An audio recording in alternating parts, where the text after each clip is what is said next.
Environ 350 participants ont répondu présents au rendez-vous d'Abidjan. Ils sont principalement des experts des marchés financiers et des décideurs politiques. Cette conférence, dédiée aux marchés financiers, est une initiative de la Société financière internationale. C'est le tout premier, organisé sur les bords de la lagune Ébrié pour passer en revue les opportunités et les défis liés au marché de capitaux. À l'ouverture de ces assises, le ministre béninois de l'économie et des finances a focalisé son intervention sur l'intérêt et l'urgence d'agir pour diversifier le marché des capitaux de l'UEMOA. Les chefs d'État de nos pays ont pris conscience de la nécessité d'attirer le secteur privé pour qu'il soit un relais de cette croissance. Parce que pour qu'en fait les populations sentent les effets de cette croissance, il faut qu'elle s'amplifie, qu'elle dure plus longtemps et qu'elle soit plus inclusive. Mais pour le faire, les États ne peuvent pas seuls continuer à être moteurs de cette croissance. Et c'est conscient de ça que l'ensemble des pays de la zone ont depuis plusieurs années fait des réformes nécessaires pour faciliter le climat des affaires.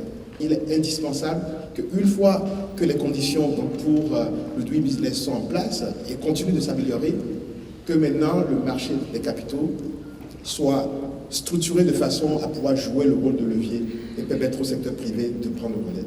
La rencontre d'Abidjan, dont le thème est intitulé « Marché des capitaux investis pour la croissance », s'inscrit dans le cadre du programme conjoint JICAP initié par la Banque mondiale.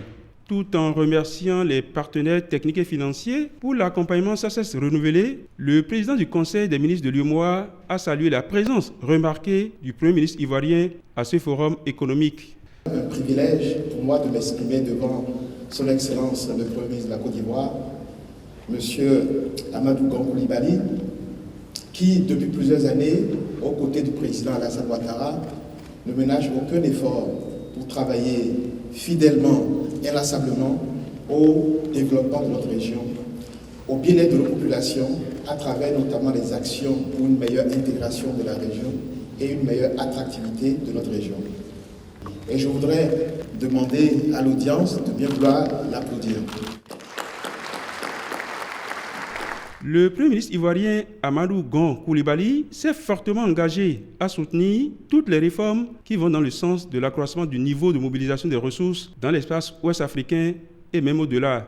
L'avènement de la monnaie unique dans la zone UEMOA est, selon le chef du gouvernement ivoirien, l'un des signes manifestes de cette volonté d'intégration.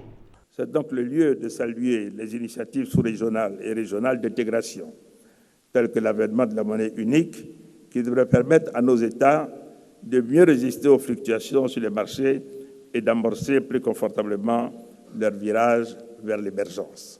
Cette rencontre permettra de jeter les bases d'un marché de capitaux à long terme, financé par l'épargne des ménages, pour consolider les acquis économiques et maintenir le cycle vertueux de croissance de nos pays. Ces assises offrent une plateforme de choix pour explorer de nouveaux créneaux de partenariat, d'investissement et d'affaires, grâce notamment à la mobilisation des investisseurs étrangers comme locaux dans les marchés de capitaux pour booster l'économie dans l'espace de l'UEMOA.